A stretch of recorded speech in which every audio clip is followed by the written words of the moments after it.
Здравствуйте. Сегодня дождь и не очень хорошая видимость, но гигантские мусорные отвалы заметны в самом сердце микрорайона подмосковной Балашихи. И действительно, эта свалка существует здесь больше 50 лет. Она отравляет все окружающее. И самосвалы с мусором идут здесь день и ночь. Эта свалка заметна уже из космоса. Мы находимся в тяжелой ситуации, просто невыносимой. Мы не знаем, что нам делать. Это проблема не только нас, это проблема вообще всей страны. Что нам делать в этой ситуации, мы не знаем. Обращение к вам – это последняя надежда на все. Я прекрасно вас понимаю. Просто прекрасно понимаю. Посмотрел сейчас эту свалку, как ведущий сказал, она складывалась 50 лет. Кстати говоря, я смотрю на фоне, вы стоите на фоне дома, ему явно не 50 лет. Кажется, ты гений. Лучшего ответа я еще не слышал. У тебя IQ случайно не 160? Ну, 50 лет складывалось. Но, тем не менее, мы имеем то, что имеем, и должны на это реагировать. Я прекрасно понимаю и вижу сейчас прям вот остроту этой проблемы. Она складывалась десятилетиями. Попробуем сделать это как можно быстрее. Вот этот полигон в плане стоял закрытие его до 2021 года.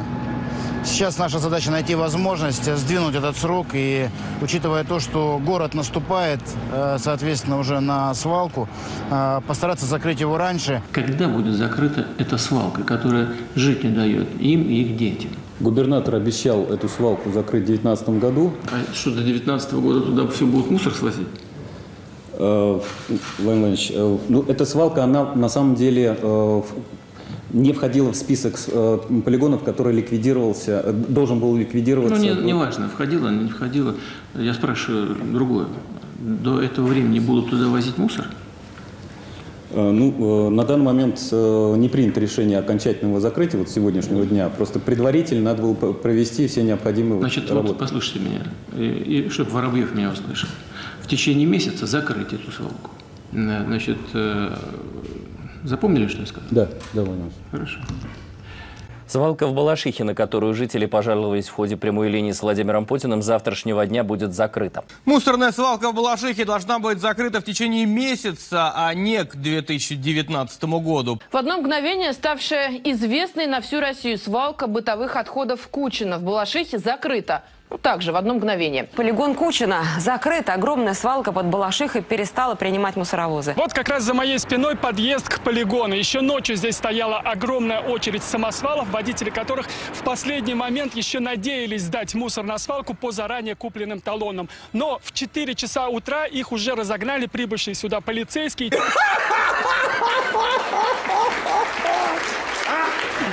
Чего не смеетесь-то? Не смешно? Не поняли, да? Это Россия. Сегодня на закрытый мусорный полигон Кучина в подмосковной Балашихе начали завозить чистый грунт. Пока готовится проект рекультивации, свалку собираются засыпать метровым слоем земли.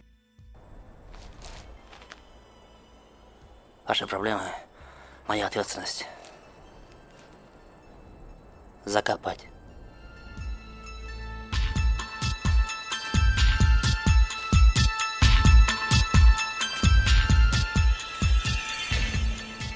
Требование президента выполнено. Крупнейшая свалка Подмосковья закрыта. На полигон Кучина в Балашихе больше не заезжают грузовики. Там установили бетонные блоки. Росприроднадзор закрыл и опечатал полигон Кучина в Балашихе. Огромная свалка находится всего в 200 метров от жилых домов.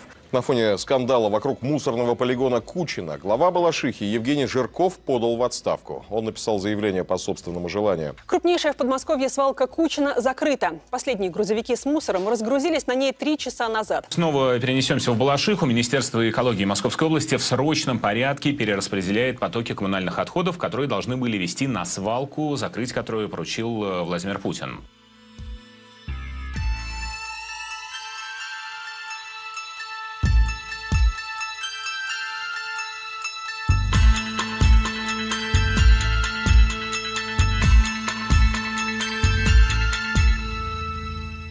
Говорят, что закрытие полигона Кучина.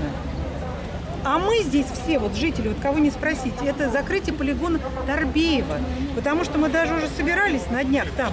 Нас милиция, в общем, попросила разойтись. Вообще-то я живу в 30 метрах от места, где сваливают мусор, понимаете? Торбеева. Торбеева. У нас в птиц, вот тучи птиц просто. Птицы эти разносят пищевые продукты везде. Мы утром встаем и собираем во дворах. У нас такой запах, дышать абсолютно нечем, понимаете? У моей дочки Кристины, ей 5,5 лет, она 11 раз болела обструктивным бронхитом. То есть, если посчитать за учебный год, соответственно, это где-то раз в месяц стабильно мы уходили на больничный. 4 раза я вызывала скорую, ребенок задыхался ночью во время горения свалки. Она задыхалась, у нее перехватывало дыхание, я ее откачивала тяжелыми препаратами для астматиков. Так это вопрос достойный президента? То есть президент должен заниматься свалками? Или просто у нас такие свалки интересные с постановкой мусора на тему мусорный полигон? Что это, конечно, я скажу следующее. Это огромные, невероятные деньги. Это очень большие финансовые и имущественные интересы, которые интересы являются чьими? Интересами близких друзей президента, детей его друзей, при этом находящихся в конфликте между собой. Максимальный интересант тут – это региональная власть того региона, на территории которого находится та или иная свалка. Это касается любой. Кроме того, как только начинаешь смотреть чуть внимательнее, там обнаруживаются еще многочисленные участники, бенефициары. И еще раз назову этот термин акторы, часть из которых находится в России, часть из которых находится вне России. Кроме того, если свалка, это что называется, если она есть и функционирует так, как она привыкла функционировать. Если она перестает функционировать, эти люди и группы лишаются своих доходов, но возникает перспектива образования новых, не менее огромных доходов от мусоросжигающих заводов, которые сначала надо построить, а потом надо эксплуатировать. В первую очередь нужно разобраться с накопленными отходами, ликвидировать наиболее крупные залежи мусора, которые в прямом смысле слова отравляют людям жизнь. И, конечно, нужно создать экономические стимулы для вовлечения отходов в производственный оборот. Добиться того, чтобы перерабатывать отходы было выгоднее, чем сжигать или закапывать, или где-то просто сваливать. И тут тоже появляется своя линейка бенефициаров, и все это не просто там какие-то, понимаете, экономические субъекты, а это все люди тоже из ближних кругов, которые, несмотря на свою принадлежность к этому вроде бы ближнему кругу, который мы склонны воспринимать как нечто единое, находятся друг с другом в отношениях жесткой, суровой и кровавой конкуренции. Но надо сказать, что этого всего бы мы, наверное, может быть, и не знали. Я, например, себя имею в виду простого человека. Я свалками не занималась и никогда бы не занялась, если бы не этот вопрос на президентской линии. А вам никогда не казалось странным, что, например, в всяких сериалах про мафию там вечно эти мусоросборочные и мусоросортировочные производства являются предметом их? По-моему, можно вспомнить и «Клан Сопрано», не наш сериал, а советские следствия ведут знатоки. Георгий Менглет был боссом такой мусорной мафии.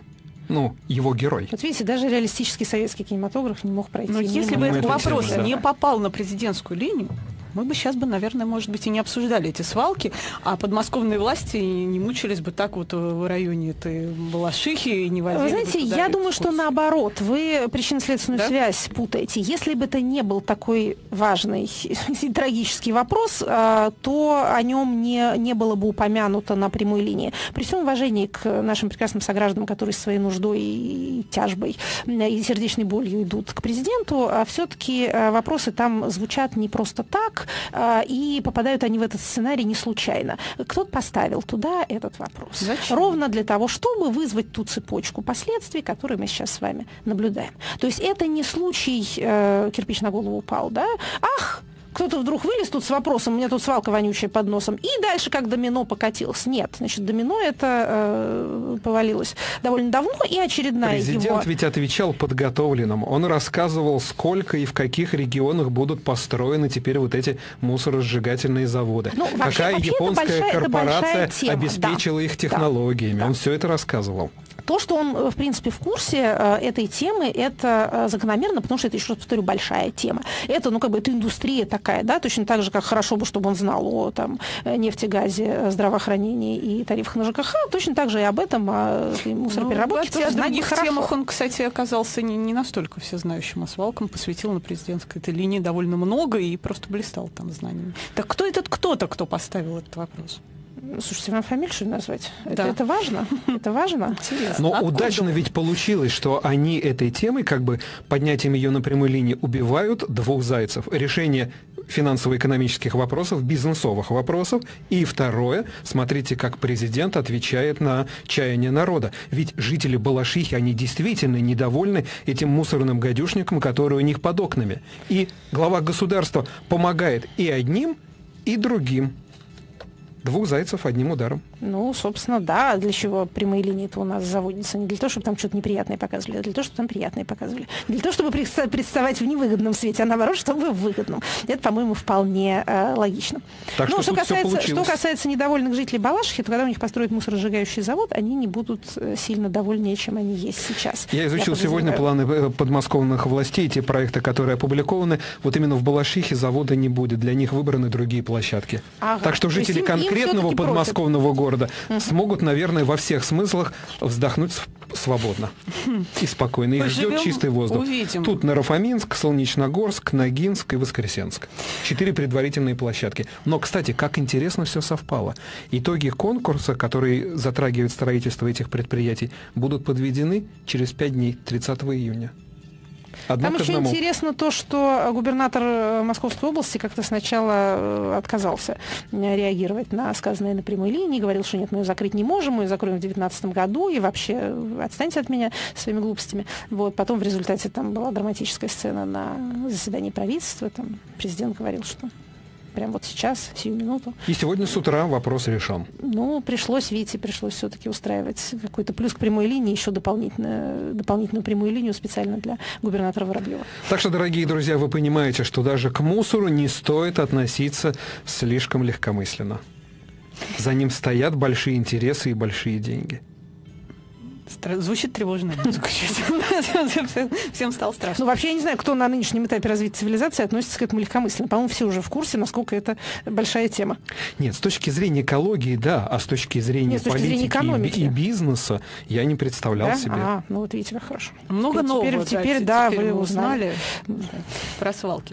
Я вот еще тогда... Это у нас еще, прошу прощения, последний, так сказать, радостный аккорд по поводу мусорной темы. Это у нас еще сортировка мусора не очень сильно развита. А вот когда у нас будет как в Европе, и мы свое свободное время будем посвящать сортировке домашнего мусора на 6 разных пакетиков, вот тогда-то все поймут наглядно, насколько это важно и значимо. Сегодня буквально мне рассказали, как в Австрии приходится делить на 4 разные части пакетик для чая, который заваривают люди.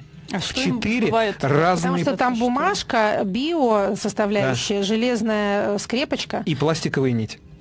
Да, понятно. Ну, я вам хочу сказать, что нет, у нас же есть вот эти уже в некоторых местах раздельные контейнеры. Я, например, знаю, что в Наукограде Дубна там полно. Я вот прожила месяц в Вене, да, и приходилось этим заниматься. Насчет того, чтобы пакетик там настригать как-то художественно, до этого не дошло, но то, что темное стекло в одну, светлое стекло в другую, биологический туда, бумажки сюда. Это... А за это наказывают или это какая-то просто некуда выкинуть такой пакет совсем. А если увидят, что ты не туда суешь, ну да, штраф придет, напишут.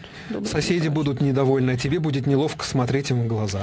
Ну, даже если ты не знаешь этих соседей, не знаешь, где у них глаза, но то все равно штраф-то придет. Я хочу сказать спасибо президенту, который обратил внимание, и не просто обратил, но и жирному министру природы сказал, чтобы он работал. Поскольку он даже не приехал на полигон, он не посмотрел, о чем и блеял на совещании. А президент взял и разорвал свалку. И закрыли в один день. И это важно, что закрыли в один день.